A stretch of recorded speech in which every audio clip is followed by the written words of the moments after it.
Hello everyone and welcome back to The Pokekiller. the most cringy things of the 1980s. I am your host, well it's me of course, and in today's episode, Mr. Hollowhead right over here. Look at that, hello Hollow Life. I'm in Hollowhead.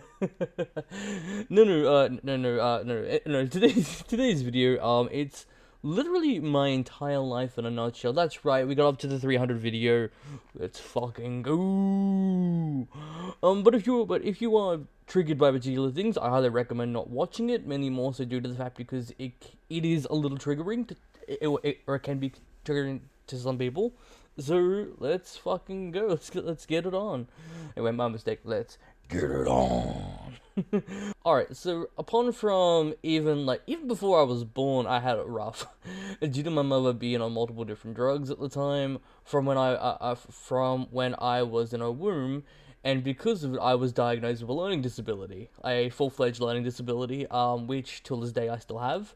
So what this means is that people are a lot more intelligent than I am. Yeah, and anyway, we'll keep going. We'll keep going. Not knowing of this, I was put into multiple baby fashion shows and won about one or two of them. And then by the time I was a toddler, in this case when I was about 5 years of age, I had another two more siblings. One of them, was Skyrider. Yeah, huh? That's Skyrider. Yep.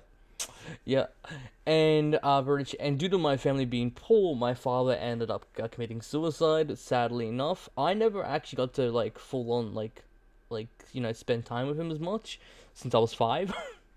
But he ended up killing himself due to hanging. And that was because that I don't know the full story, but that's just what I was told. And then upon from that, my mother spiraled out of control and met an asshole. Yes, a literal fucking asshole, who ended up becoming our stepfather from when I was 8. Now, for my early primary school years, I was actually meant to be put into into a special school because of my disability. However, since we didn't have the money to do so, I was put into a mainstream school, which, due to my learning disability, took a massive toll on my grades because I didn't understand. Plus as well, we did move a lot. I ended up going to 13 different primary schools, in the span of from my early primary school years until the end of my primary school years. When I was 11, we lived in a house. Oh my god, we lived in a house. Oh man, we're stepping up the world, aren't we? We lived in a house with our stepdad. Him and I were fighting slash yelling at each other, and I ended up walking away because that's just how I am. That's how I am. He hated that. Uh, he hated that I did that, so he decided to push me out of a two-story window, which I fell onto a chunk of glass. Had woken up in a hospital, I had a massive scar on my back. But later on, due to my psyche being traumatized, I had now just recently figured out that I had a speech impediment. My brothers and I moved away to our nanas, and I moved to my great grandmother at the time. I was there for about at least a year until our mother wanted us to come back to Queensland. That's where I'm originally from.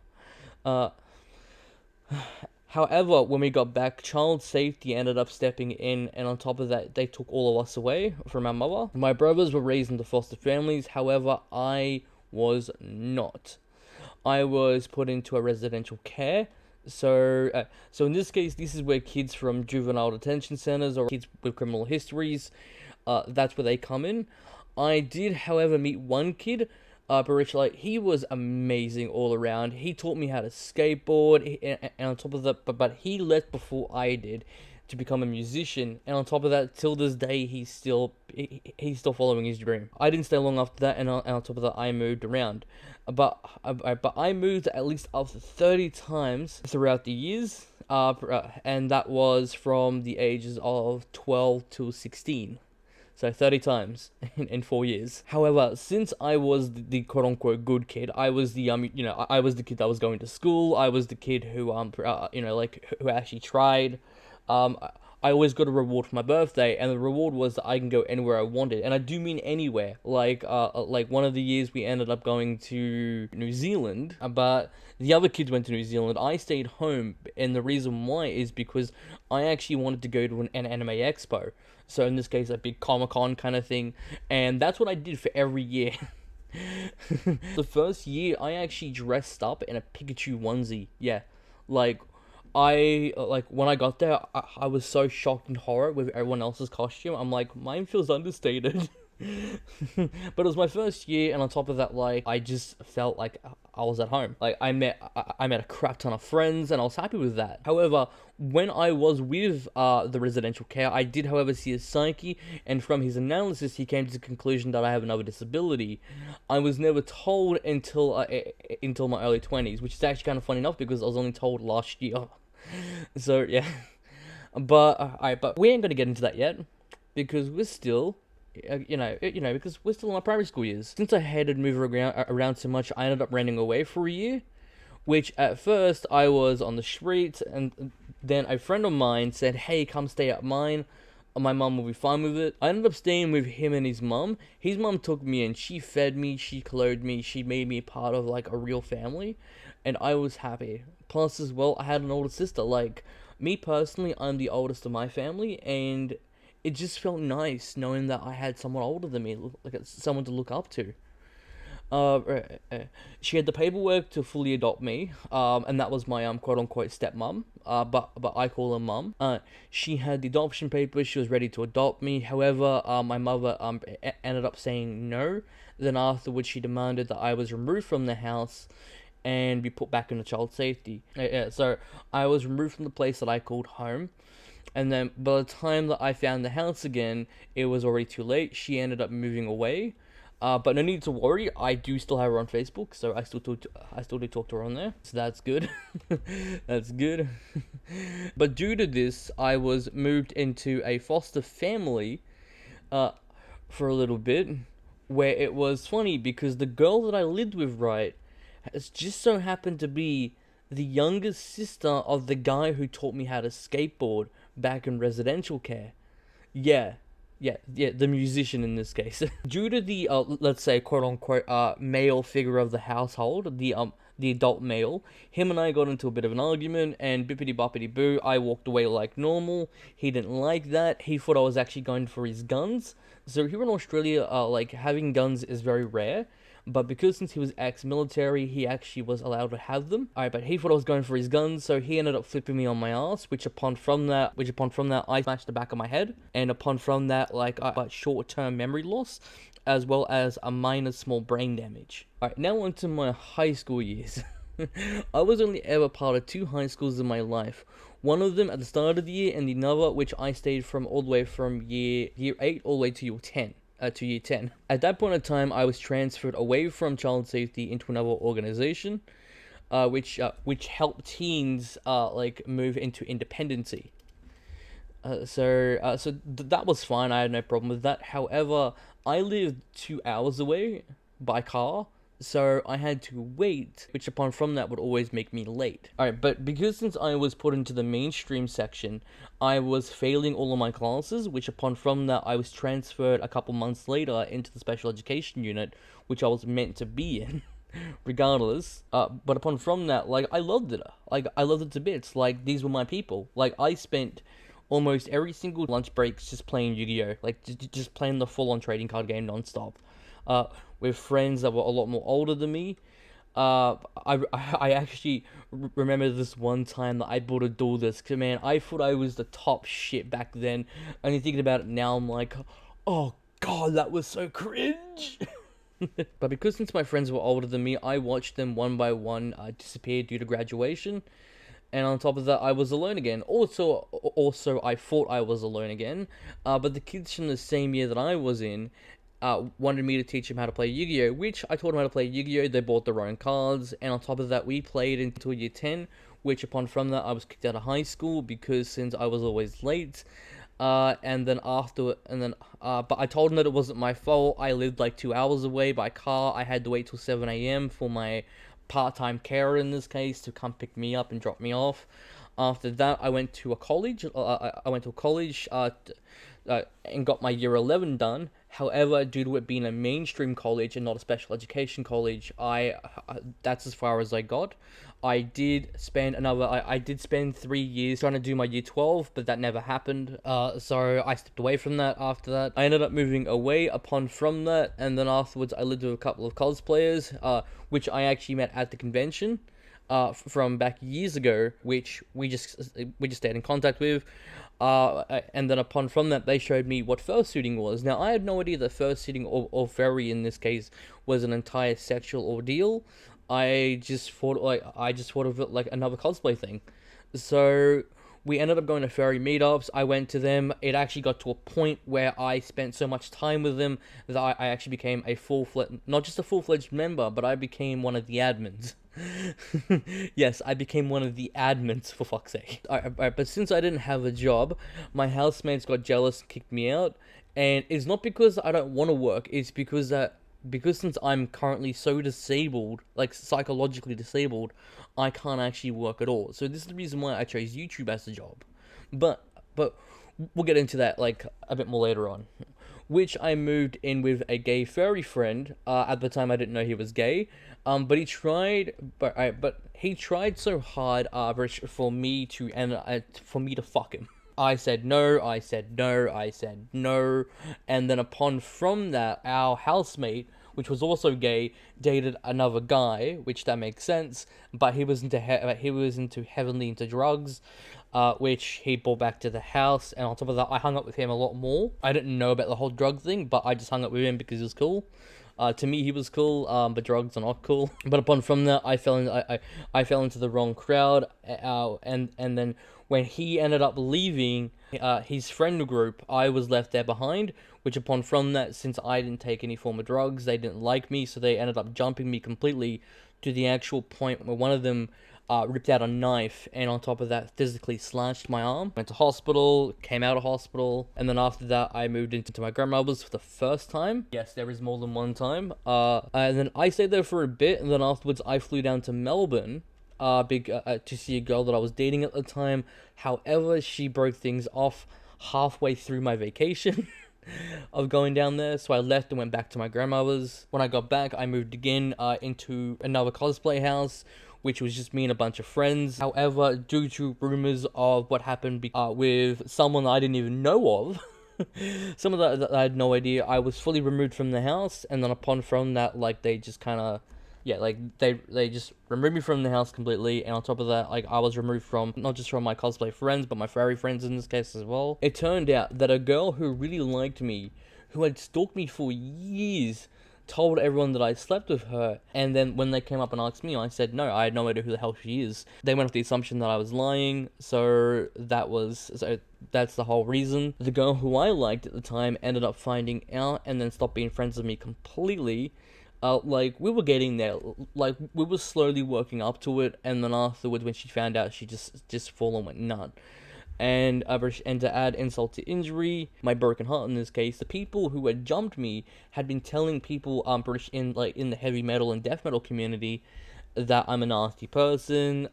So ended up, like, there was a fuck ton of cyberbullying, which upon from that, I ended up leaving Queensland completely. So I deleted all my social media, I moved Queensland, I actually did like a whole thing on Facebook like years ago. And the reasoning why, but I moved to my uncle's who lived in Sydney, where on a particular app, in this case Kick, yes, Kick, I met someone on Kick, and on top of that, we ended up dating who also lived in Sydney for almost a year. During the time, though, I was massively into the Pokemon trading card game, so I went to a crap ton of tournaments with her, but just like all good things, it had to come to an end. The girl who stalked me and ruined my friendship with a lot of my friends managed to get a hold of my new number and called me. She said that she was in Sydney and had nowhere to go. I hated her with a passion, but I looked back on, like, myself, and I never want anyone to feel homeless. So I asked my uncle if she could stay, just for a short while. He said yes. I picked her up, and then afterwards I took her back to mine. But she stayed for about a week or so. However, during the following of the week, she told my girlfriend that that her and I slept together, which never happened. Which upon from that, the next day afterwards, she ended up leaving. My girlfriend came over, full on socked me in the face.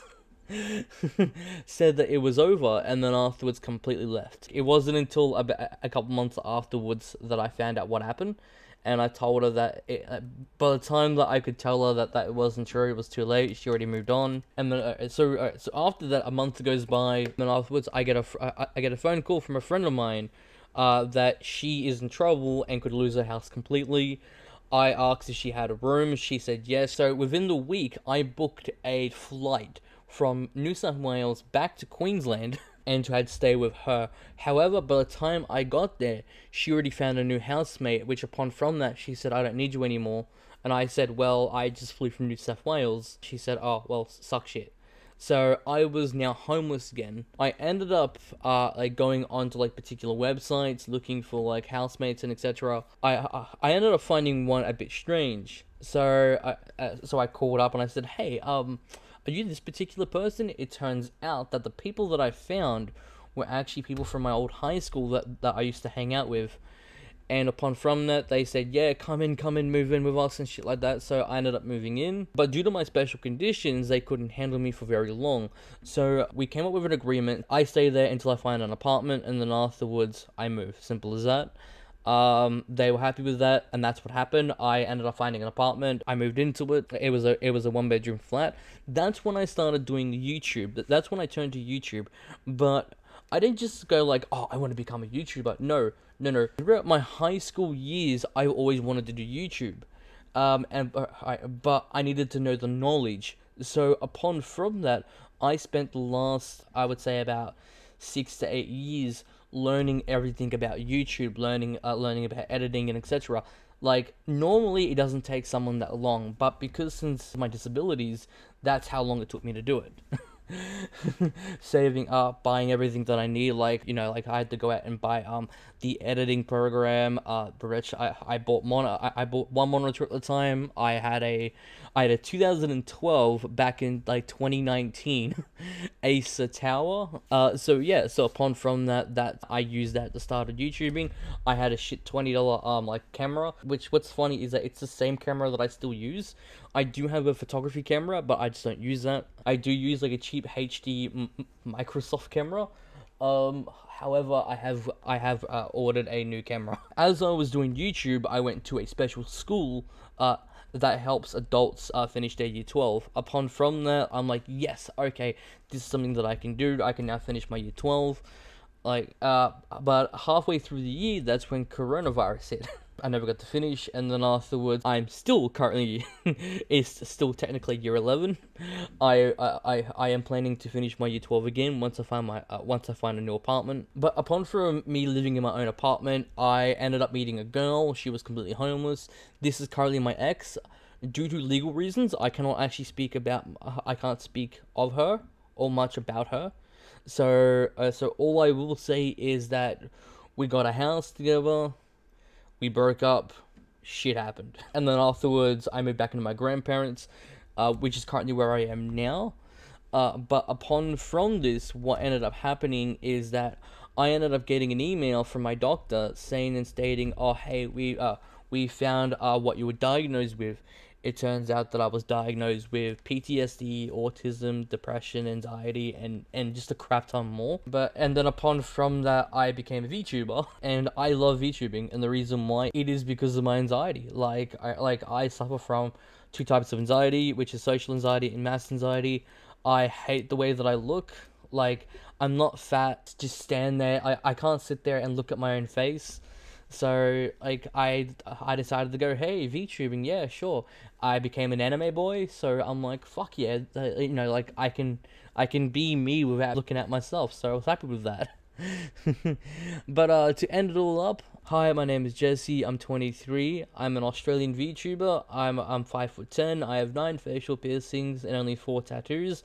I love anime with a fucking passion, to the point that one of my tattoos is an anime tattoo. I'm the oldest of 14 kids. Only one of them is not biologically mine, or well, is not biologically my sister. But upon from that, if I'm also counting the person that tried to adopt me, in this case, the person that I call mum, and her kids, I am the second oldest of 19. But upon from this, I have realized if I can make it, I know that you can make it as well. I may be a stupid motherfucker, but I will push beyond my limits and show I ain't so stupid. So if I can make it, I know you can. This is Pokekiller not only signing off, but thanking all of you for being here. And on top of that, let's see if we can break over 400 videos by next year. Peace.